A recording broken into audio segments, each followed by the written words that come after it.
Hi friends, வாங்க இன்றைக்கி நம்ம ரொம்ப டேஸ்டி அண்ட் ஹெல்த்தியான பச்சை பயிறு தோசை எப்படி செய்யலாம் அப்படிங்கிறத பார்க்கலாம். வீடியோக்குள்ளே போகிறதுக்கு முன்னாடி சிபி vlog சேனலை சப்ஸ்கிரைப் பண்ணிக்கோங்க அண்ட் பெல் சிம்பிளை கிளிக் பண்ணிக்கோங்க. வாங்க ஃபஸ்ட்டு தேவையான இன்க்ரீடியன்ட்ஸ் என்ன அப்படிங்கிறத பார்த்துடலாம்.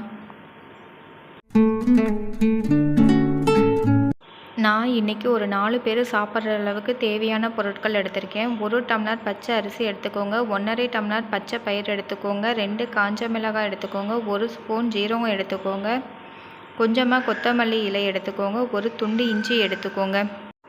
பச்சை அரிசியும் பச்சை பயிரையும் ஒரு 5 to 6 மணி நேரம் நல்லா ஊற வச்சு எடுத்துக்கோங்க. நல்லா ஊறினதும் எல்லாத்தையும் மிக்ஸி ஜாரில் மாற்றிக்கோங்க. மாற்றிட்டு நல்லா அரைச்சி எடுத்துக்கோங்க. பாருங்கள் ஃப்ரெண்ட்ஸ், இந்த அளவுக்கு நல்லா அரைச்சிக்கோங்க.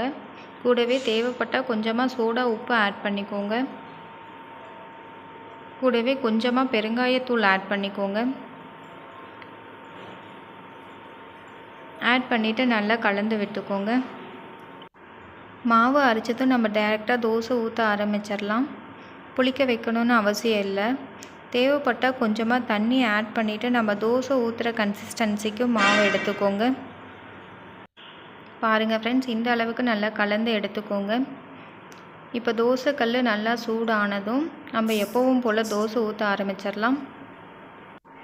பாருங்கள் ஃப்ரெண்ட்ஸ், இந்த அளவுக்கு நல்லா தோசை ஊற்றி எடுத்துக்கோங்க. தோசை ஊற்றிட்டு உங்களுக்கு தேவைப்பட்ட ஆயில் ஆட் பண்ணிக்கோங்க. ஆயில் ஆட் பண்ணிவிட்டு 2 சைடு நல்லா வேக வச்சு எடுத்துக்கோங்க. பாருங்கள் ஃப்ரெண்ட்ஸ், ஒரு சைடு நல்லா வெந்துருச்சு. அடுத்த பக்கம் திருப்பி போட்டுக்கலாம். 2 சைடும் நல்லா வேக வச்சு எடுத்துக்கோங்க.